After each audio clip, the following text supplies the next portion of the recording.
So let's talk about how to tackle the speaking part 2.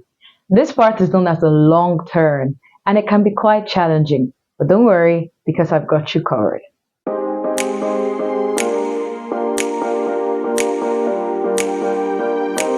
Hello, my name is Ogogo Obolen. I am an IELTS coach and I've been coaching people for this exam for the last 5 years.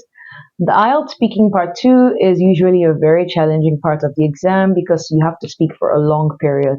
But it is very doable as long as you follow the strategies I'll be giving you in this video. But before we get to that, let's talk about the things that most people struggle with when it comes to this part of the exam. A lot of candidates struggle primarily because of a lack of proper planning. Now, if you are familiar with this exam, you get 1 minute to plan, after which you need to speak for 1 to 2 minutes. Now, that 1 minute you have to plan is a golden 1 minute. It's a golden 60 seconds. You need to use that time to analyze the question you've been given, structure out how you want to answer it, and also think about a story. Yeah, a story.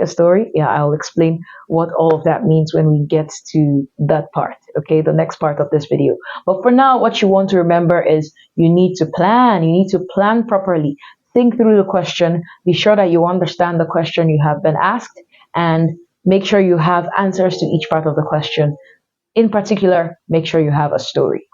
All right, let's go on to another thing that makes people struggle here. People struggle here also because of the use of wrong tenses.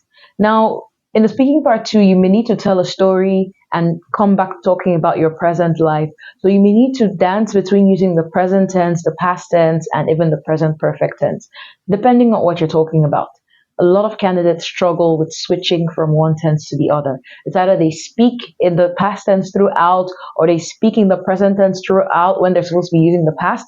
So all those confusions, this is a problem. And to tackle your tense problems, you need to know the correct tense. You need to know when to use each of these tenses. If you are not sure, then you should learn. Make sure you get a tutor who can teach you and guide you about the tenses, who can identify where you make mistakes and correct you and show you how to use tenses properly.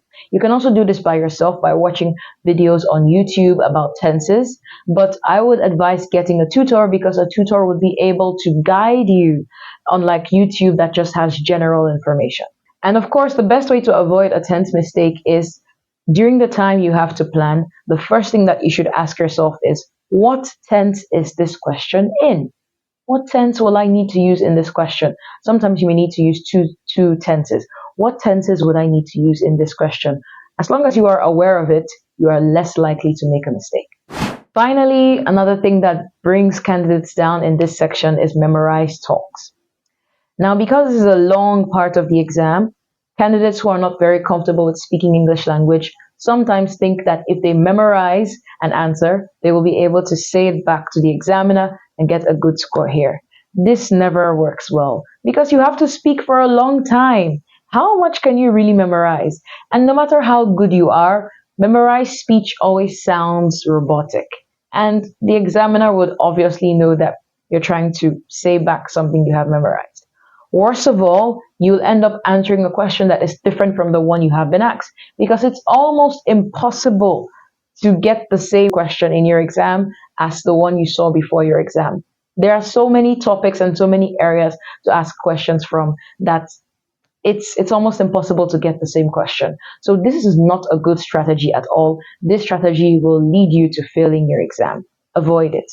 If you want to find out some other problems and some other things that cause people to fail the IELTS speaking exam, make sure you watch this video here and desist from making any of these mistakes.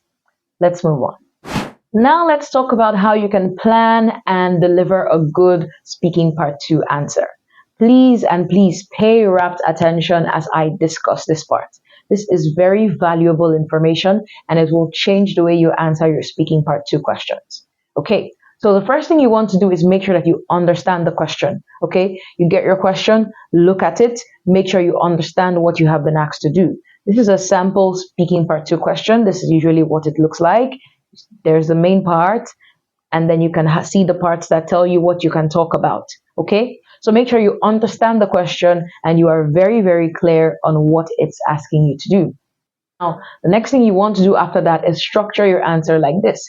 You want to have an opening statement, after which you go on to answer the questions you have been asked, okay, the follow-up questions, and after that you want to tell a story. Okay, so what should your opening statement be about? For example, let's say they're asking you about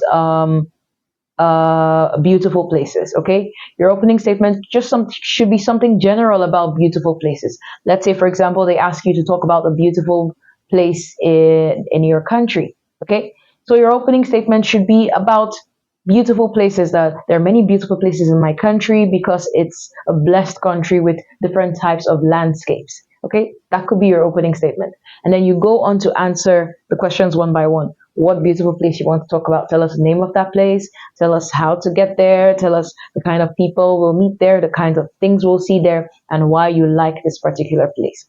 Now, once you're done answering all those questions, the next thing you want to do is tell a story. Tell a story, and not just any story. Try to tell a story that has a problem.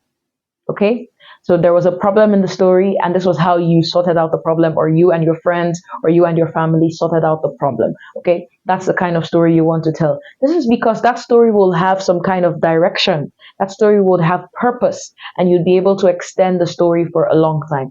Mind you, you need to speak for 1 to 2 minutes, but in my professional opinion, you should speak for the whole 2 minutes.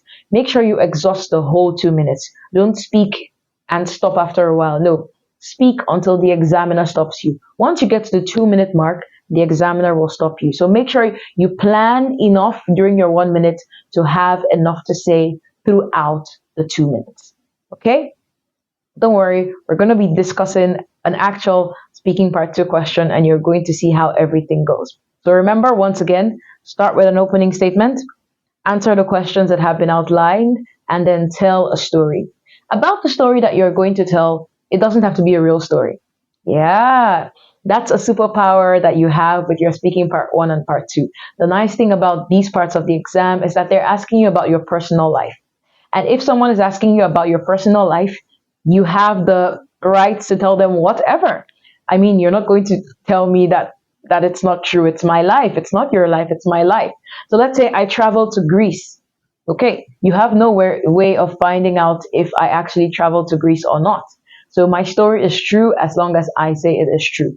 So yes, you can invent stories, but be careful as you invent stories. Make sure that any story you tell is believable. It's something that can actually happen in reality.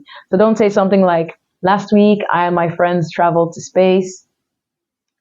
I know people travel to space, but I'm very sure you and your friend are not traveling to space. If you are writing the IELTS exam, you definitely have no business traveling to space. So don't tell a story that is just utterly fictional and unrealistic. When you make up a story that could be true, a possible story. It could be a story about you going to a restaurant. In fact, in my experience, I have found out that my students give better, more fluent answers when they make up stories rather than when they try to remember things from their own lives. This is because when you are making up a story, you are not pressured with trying to remember what happened. You are just flowing in your imagination. Okay? Everything is just flowing from your mind. It's like being in an improv team. Okay? The story is just flowing and the story goes where it goes. However, when you try to remember facts or things that happen in your life, you are trying to piece everything together and you're trying to be accurate and recount the information the way it happened. And this could make you stutter and it could reduce your fluency. So, in fact, I have found that making up stories is a very excellent way to ensure you are fluent in your speaking part two. It has worked for my students and it will work for you. All right? So, let's try out a sample speaking part two question. So I guess this is my question. It says, describe an interesting place that you have visited as a tourist. You should say where the place is, why you went there, what you did there, explain why you thought about this place. So I want to start with my opening statement. I would say something like, so the main theme, so you always have to identify the main theme of your question.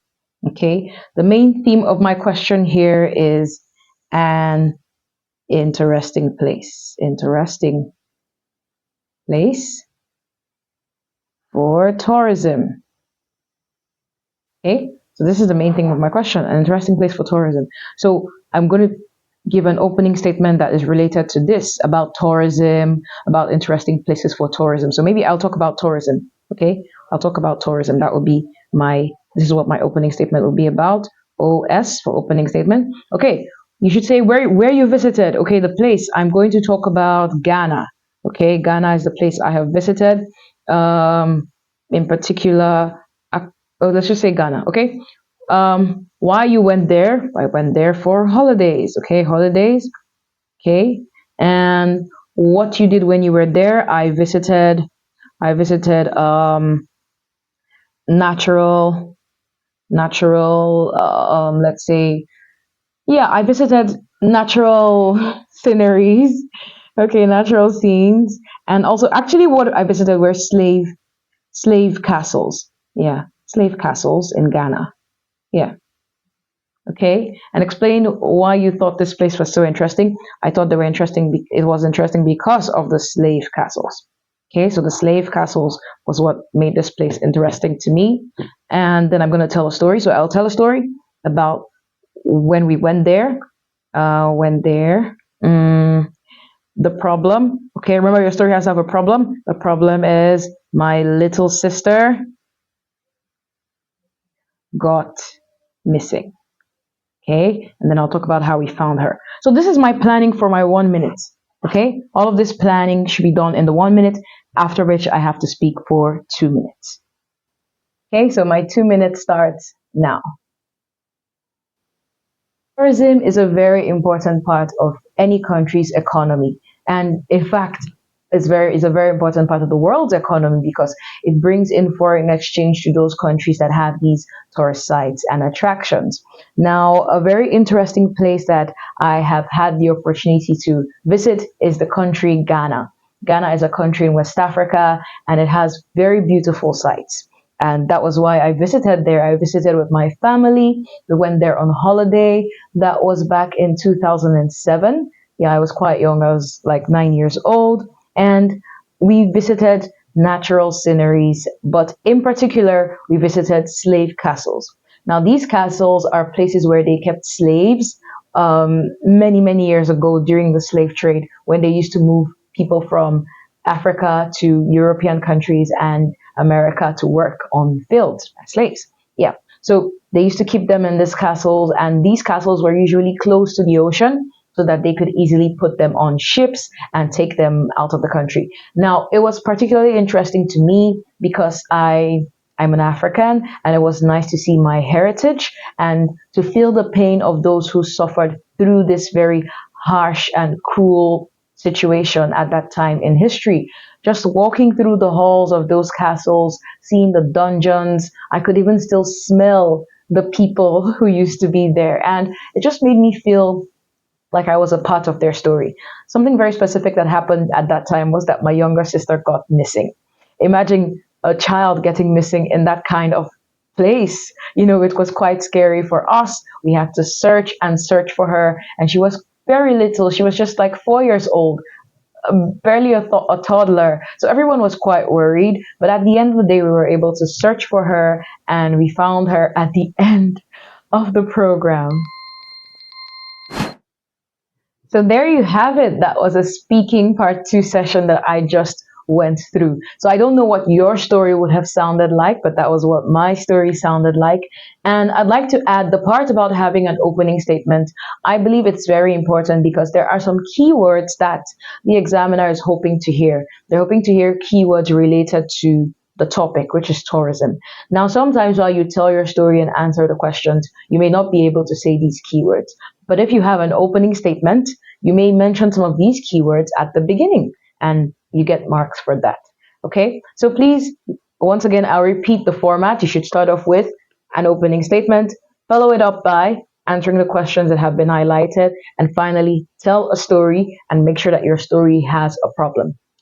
By the time you're telling your story, if you have followed this format correctly, by the time you are telling your story, that will be around the time that your examiner will be stopping you. And you will notice that you have been able to speak continuously for 2 minutes without repeating yourself, without repeating your ideas. Your speech will have direction, and it will even be interesting to listen to. So that's today's video. Remember that with practice and with proper planning, you'll be able to tackle any speaking part 2 question that you get in the exam.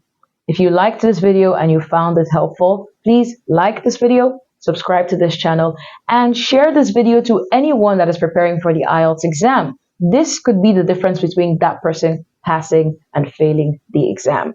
Also, if you've been looking for an IELTS speaking course that will take you through everything that you need to know about the IELTS speaking, that will teach you about exactly what the examiner wants to hear in your answers, that will give you vocabulary lists about the possible different topics that you could get, make sure you go to the link in the description box and you will find a course that I have prepared that contains all these things. Lastly, if you would like to find out how to tackle your speaking part 3 in a step-by-step fashion, make sure you watch this video right here.